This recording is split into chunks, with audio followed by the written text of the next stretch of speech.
você chegou a esse nível de profissional que eu tô vendo aqui na minha frente? Me explica. Nossa senhora, que responsabilidade. Bom, vou falar pra vocês. Eu sempre fui uma pessoa que gostava muito de desenhar. E até desenho, até hoje. Inclusive, pra colocar minhas ideias, às vezes, em ordem e tudo, eu vou lá e faço meus desenhos que eu chamo de caraminholas. E aí, ficou muito naquela coisa, sabe, de pra qual carreira eu vou? E eu falava, putz, artes plásticas, será? Não era isso, sabe? Tinha alguma coisa de diferente. E aí surgiu comunicação, publicidade e tudo. Só que eu cheguei na publicidade e a minha primeira decepção foi, não se desenhava na publicidade mais. Era tudo digital, era tudo Photoshop, era tudo online. E aí eu comecei a perceber que eu gostava muito das narrativas, de todas essas coisas e tal, e foi um pouco nesse lugar aí da Marília, vamos dizer assim, começo de faculdade que eu tava, né? Sim. Teve um momento que, né, todo mundo chega que eu preciso trabalhar. Preciso trabalhar porque não dá pra viver simplesmente só estudar. E porque teve uma coisa engraçada também. Como eu saí de Sorocaba e vim morar em São Paulo com 17 anos, uma das coisas que me chamou a atenção, né, é que, puxa, todo mundo já tinha feito um curso de Photoshop aqui. E eu falava, meu Deus, eu tô muito atrás. Eu preciso correr atrás. E eu comecei a querer trabalhar.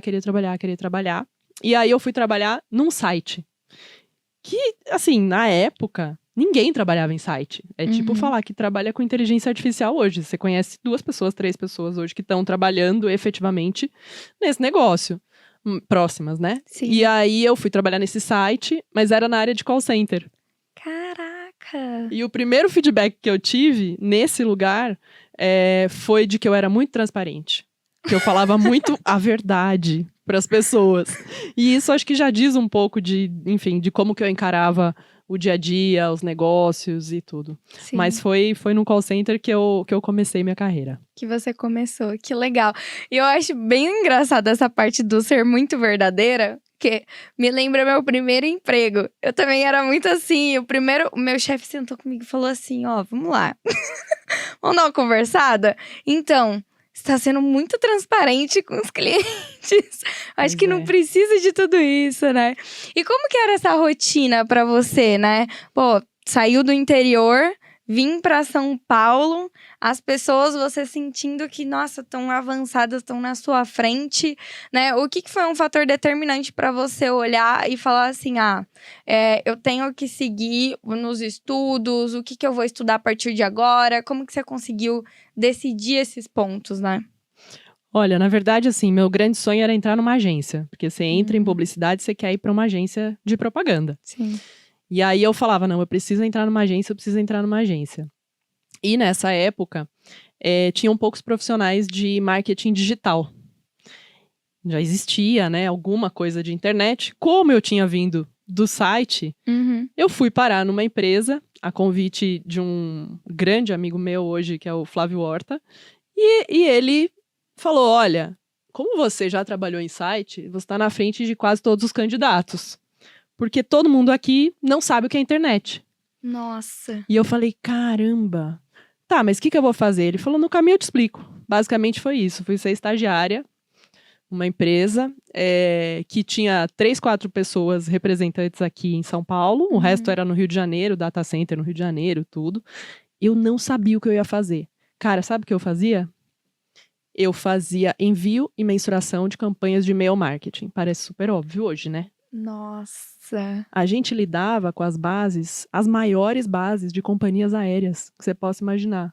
A gente tinha o contato de todo mundo. Com a LGPD, assim, né? Sim. Esquece a LGPD, porque a gente tá falando de bastante tempo atrás. Tô falando de 2004, por aí, 2003, por aí. Mas assim, foi aí que eu percebi o quanto eu gostava de juntar informações. Então eu abri o e-mail marketing, por exemplo, de uma farmácia e eu via, o cara compra fralda e compra não sei o quê. Será que se a gente fizer uma campanha específica para quem compra fralda e não sei o quê, a gente vai vender mais? Legal. E eu ficava criando relatórios. E aí, para automatizar o processo, porque eu era meio a treinadora das pessoas que enviavam os e-mails, eu falava, cara, eu vou criar um manual, vou entregar para os caras para eu poder focar nisso daqui. Porque isso daqui é entregar valor pro cliente. Sim. Né? Só que isso era muito novo, assim. E eu tinha aula de mídia online na faculdade e as pessoas vinham me explicar o tamanho de um banner e o peso de um banner. Isso era aula de mídia online. Então, assim, um negócio super, né? Eu já tava lá na frente, entendeu? Sim. Que acho que isso tem bastante de estar no lugar certo, na hora certa, mas também saber olhar as oportunidades. Talvez outras pessoas, numa situação como essa, olhassem e falassem assim: nossa, mas pra que eu tô fazendo isso? Uhum. Nossa, mas como é que, tipo, pra que serve tudo isso? E não Sim. tivessem atentas a isso. Mas eu acho que eu consegui fazer do limão uma limonada ali. Que é muito importante, né? E eu gostei dessa etapa que você comentou, que você já criou um manual, né? Para ensinar as outras pessoas. Isso mostra, eu considero muito a educação, na área de educação, um fator determinante. Tudo que eu aprendo, eu conseguir replicar para mais pessoas. E vendo essa sua paixão aqui, né? Porque o olhinho brilha. Brilha, claro. Como que você... Me explica sobre essa sua paixão por educação, sobre esse encantamento que você tem por essa área, né? Porque você começou numa faculdade que estava falando ali de banner, de produções gráficas e já estava no meio digital. Como que é essa transformação, né, que você pegou e por que, né, você é apaixonada por isso e não para de estudar até hoje? Bom, primeiro que eu acho que eu sou uma super curiosa, então eu vou estudar o resto da vida. O lifelong learning já é algo que eu acho que eu aplicaria na minha vida antes de ser uma comum. Sim.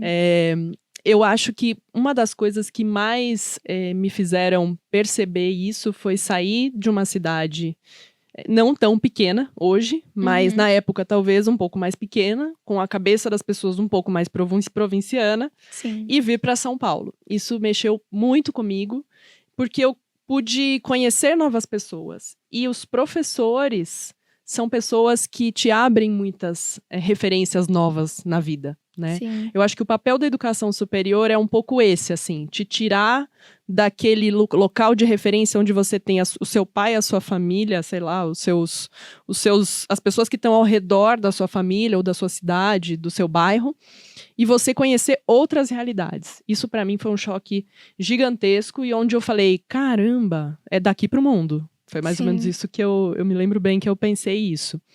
E quando eu falei, né, queria trabalhar em agência de publicidade, fui trabalhar numa grande agência de publicidade. A hora que eu cheguei lá, eu era atendimento, e eu falei assim, cara, tô no topo. E agora? O que eu faço? Vou crescer aqui dentro, vou não sei o quê, vou... Nananã. E aí comecei a trabalhar na agência de publicidade e fui vendo que, na verdade, era muito mais suor e lágrimas do que todo o glamour da publicidade, Sim. né? Mas tinha uma parte muito legal, que era o contato com os clientes. Uhum. E aí tive várias situações de clientes tentando me chamar para trabalhar e falei, por que não? Sim. Até que caí no mundo educacional, na área de marketing educacional, e como a educação foi muito transformadora para mim, olhar para a área de marketing educacional e ver grandes oportunidades, né, de trabalhar isso na vida das pessoas, aquilo foi muito motivador para mim. E acho que esse brilho no olho que você está falando é algo que eu carrego principalmente porque a educação, ela é uma coisa que ninguém te tira. Uhum. Você pode perder tudo, mas o que você aprendeu, ninguém tira. Aquele conhecimento que você vai conectar com a sua referência de vida, com o que seu pai te ensinou, sua mãe te ensinou, seus tios, seus avós, sei lá, enfim, só você vai ter. E essa é a sua visão, que é única e muito especial. Então, eu sinto muito que a educação tem esse lugar, né? Eu sou muito eu tenho muito uma bandeira de valorização dos professores. Até é engraçado que trabalhando em educação você começa a conviver com a área acadêmica, e a área acadêmica é toda meio sisudona, assim, não sei o quê. E aí eles falavam assim, professora Marília, nananã, e eu falava, gente, eu não sou professora. Sim. Mas no fim, eu acho que tem que ter, sim, esse lugar de respeito, tem que ter, sim, esse lugar de... professores são portais. Sim. Sabe? Portais para novas referências, novos lugares. E não foi diferente na faculdade, não foi diferente no MBA, que eu fiz o MBA e no final das contas até hoje eu falo com os professores, tenho um super contato. E a gente troca projetos hoje, conversa sobre legal. projetos e tudo. Então, assim, são lugares de expansão, de consciência, de vida, de contato. Acho que o ensino superior, ele tem esse poder na vida das pessoas. Sim.